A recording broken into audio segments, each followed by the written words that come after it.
साजन बेंद्रे यांच्या शिष्यगणांची गुरुपौर्णिमा उत्साहात, लोककलेची परंपरा जपण्याचा गुरुमंत्र. महाराष्ट्राचे सुप्रसिद्ध लोकगायक आणि गीतकार गुरुवर्य साजन बेंद्रे यांच्या शिष्यगणांकडून गुरुपौर्णिमा उत्साहात साजरी करण्यात आली.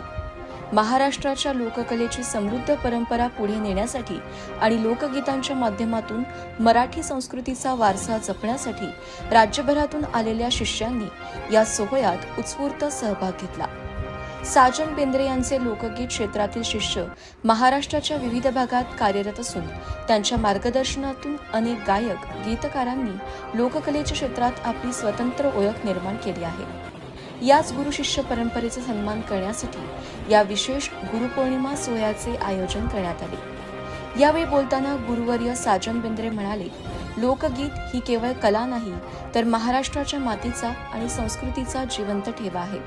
लोकगीतकारांनो, आपल्या कलेतून महाराष्ट्राची लोकपरंपरा, बोलीभाषा आणि संस्कृतीची अस्मिता जपत हा वारसा पुढील पिढीपर्यंत पोहोचवा.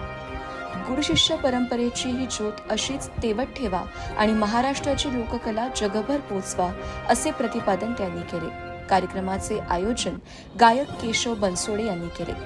यावेळी नाना रंदील, डॉन भाऊ, अंकुश गायकवाड, रामभाऊ अवघडे, अभिजित राजे, विजय कावळे, सागर बेंद्रे, अमोल सकट, विशाल चव्हाण यांच्यासह राज्यभरातून आलेले शिष्यगण मोठ्या संख्येने उपस्थित होते.